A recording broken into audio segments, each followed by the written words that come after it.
ಆಗ್ತಾ ಇರುವಂಥದ್ದು. ಸಾಕಷ್ಟು ಅಂದರೆ ಘಟನಾವಳಿಗಳನ್ನು ಕೂಡ ನೀವು ಗಮನಿಸ್ತಿರ್ತೀರಿ. ಅಂದರೆ ನೀವು ಫಸ್ಟು ಮೇಕಪ್ ಹಾಕಿದ್ದಿಂದ ಹಿಡಿದು 20 ವರ್ಷದ ಜರ್ನಿಯಲ್ಲಿ ಒಬ್ಬ ಮಹಿಳೆಯಾಗಿ ಚಿತ್ರೋದ್ಯಮದಲ್ಲಿ ನೀವು ಎದುರಿಸಿರ್ತಕ್ಕಂತಹ ಸವಾಲುಗಳೇನು? ಇತ್ತೀಚಿನ ಚಿತ್ರೋದ್ಯಮದಲ್ಲಿ ಸಾಕಷ್ಟು ವಿಚಾರಗಳು ಕೂಡ ಕೇಳಿ ಬರ್ತಾ ಇದೆ, ಸಾಕಷ್ಟು ಚರ್ಚೆಗಳು ಕೂಡ ಆಗ್ತಾ ಇದೆ. ನೀವು ಇದನ್ನ ಹೆಂಗೆ ತಗೊಳ್ತಿರೋ ಗೊತ್ತಿಲ್ಲ. ನಿಮ್ಮ ಮಾತು ಸಹಜವಾಗಿ ಒಂದಿಷ್ಟು ಇಂಡಸ್ಟ್ರಿಯ ಕನೆಕ್ಟ್ ಆಗುವಂಥ ನಿಟ್ಟಿನಲ್ಲಿ ಕೇಳ್ತಾ ಇದ್ದೀನಿ ಮೇಡಮ್. ನೋಡಿ, ಆ ಥರ ಬರೀ ನಮ್ಮ ಇಂಡಸ್ಟ್ರಿಯಲ್ಲೇ ಇದೆ ಅಂತ ಹೇಳೋಕ್ಕಾಗಲ್ಲ. ಎಲ್ಲ ಪ್ರತಿಯೊಂದು ಕಡೆಯಲ್ಲೂ ಇದ್ದಿದ್ದೆ ಸಹಜ ಇದು.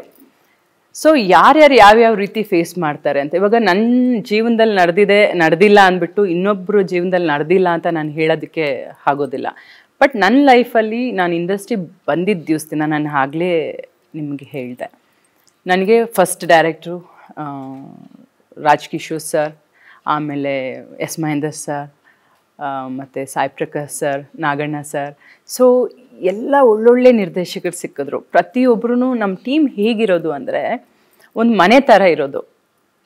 ಹಾಗಾಗಿ ನನಗೆ ಆ ಥರ ಕೆಟ್ಟ ಎಕ್ಸ್ಪೀರಿಯನ್ಸ್ ಎಲ್ಲೂ ಸಹ ಆಗಿದೆ. ಯಾವ ಥರ ಆಗಿದೆ ಅಂದರೆ ಪ್ರೊಡ್ಯೂಸರು, ಡೈರೆಕ್ಟ್ರು ಅವ್ರ ಕಡೆಯಿಂದ ನನಗೇನು ತೊಂದರೆ ಆಗಿಲ್ಲ.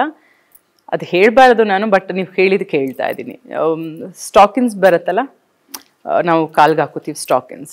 ಸೊ ಶೂಟಿಂಗ್ ಮಾಡ್ತಾ ಇರುವಾಗ ಸ್ಟಾಕಿನ್ಸ್ ಅರ್ಧೋಯ್ತು.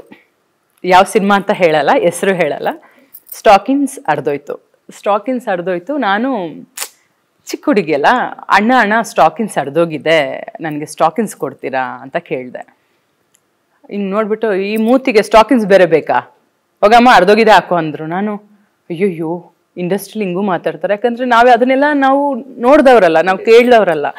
ಸೊ ಆ ಥರ ನನಗೆ ಒಂಥರ ಬೇಜಾರಾಯಿತು, ಏನು ನಮ್ಮ ಇಂಡಸ್ಟ್ರಿ. ಆಮೇಲೆ ಅಂದ್ಕೊಂಡೆ, ನೋಡಿ ಇಷ್ಟು ಟೀಮಲ್ಲಿ ಎಲ್ಲರೂ ನನ್ನ ಜೊತೆ ಚೆನ್ನಾಗಿದ್ದಾರೆ, ಒಬ್ಬನೇ ಒಬ್ಬ ಮಾಡಿದ ತಪ್ಪಿಗೆ ನಾವು ಇಂಡಸ್ಟ್ರಿ ತಪ್ಪು ಅಂತ ಹೇಳೋಕ್ಕಾಗಲ್ಲ.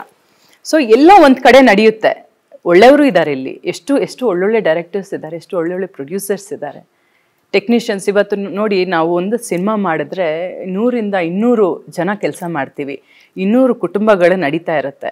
ಸೊ ಅಂಥ ಒಂದು ಕುಟುಂಬ. ಮತ್ತು ನಾನು ಈ ಇಂಡಸ್ಟ್ರಿ ಬಂದಮೇಲೆ ಈ ಮಟ್ಟಿಗೆ ಬಂದಿರೋದು. ನನಗೆ ಹೆಸರು ತಂದು ಕೊಟ್ಟಿರ್ಬೋದು, ದುಡ್ಡು ತಂದು ಕೊಟ್ಟಿರ್ಬೋದು, ಪ್ರತಿಯೊಂದು ನನಗೆ ನನ್ನ ಸಿನಿಮಾ ಇಂಡಸ್ಟ್ರಿ ಕೊಟ್ಟಿರೋದು ನನಗೆ. ಸೊ ಹಾಗಾಗಿ ನನ್ನ ಸಿನಿಮಾ ಇಂಡಸ್ಟ್ರಿ ಬಗ್ಗೆ, ನನ್ನ ತವ್ರ ಮನೆ ಬಗ್ಗೆ ನಾನು ಹೇಗೆ ತಪ್ಪು ಹೇಳೋಕ್ಕಾಗತ್ತೆ. ಸೊ ಕೆಲವೊಂದು ಕೆಟ್ಟವರು ಇದ್ದಾರೆ. ಸೊ ಪಾಪ ಕೆಲವೊಂದು ಹೆಣ್ಮಕ್ಳ ಲೈಫಲ್ಲಿ ಕೆಟ್ಟದ್ದು ನಡೆದಿದೆ. ಸೊ ಹಾಗಂತ ಎಲ್ಲರೂ ಕೆಟ್ಟವರಲ್ಲ, ಕೆಲವರು ಕೆಟ್ಟವ್ರು ಇದ್ದಾರೆ, ಒಳ್ಳೆಯವರು ಸಹ ಬಹಳಷ್ಟು ಜನ ಇದ್ದಾರೆ. ಖಂಡಿತ ಮೇಡಮ್, ನೀವು ಹೇಳಿದಾಗೆ ಎಲ್ಲವನ್ನೂ ಒಂದು ವರ್ಗಕ್ಕೆ ಸೀಮಿತ ಮಾಡೋಕ್ಕಾಗಲ್ಲ. ಕೆಲವು ಘಟನಾವಳಿಗಳು ಕೆಲವರ ಲೈಫಲ್ಲಿ ಒಂದಿಷ್ಟು ಬದಲಾವಣೆಗಳನ್ನು ತಂದಿರುತ್ತೆ. ಕೆಲವು ಅಂದರೆ ಏನೋ ಅಚೀವ್ ಮಾಡ್ಬೇಕಂತ ಬಂದವರಿಗೆ ಅಲ್ಲಿಗೆ ನಿಲ್ಲುವಂಥ ಪರಿಸ್ಥಿತಿನೂ ಕೂಡ ತಂದಿರುತ್ತೆ. ಆ್ಯಸ್ ಕಾಸ್ಟಿಂಗ್ ಕೌಚ್ ಆಗಿರ್ಬೋದು. ಸೊ ಈ ಥರದ್ದು ಕಮಿಟ್ಮೆಂಟ್ ವಿಚಾರಗಳು ಅಂತ ಸಾಕಷ್ಟು ಸಂದರ್ಭದಲ್ಲಿ ಇಂಡಸ್ಟ್ರಿಯಲ್ಲಿ ಮಾತನಾಡ್ತಾ ಇರ್ತೀವಿ.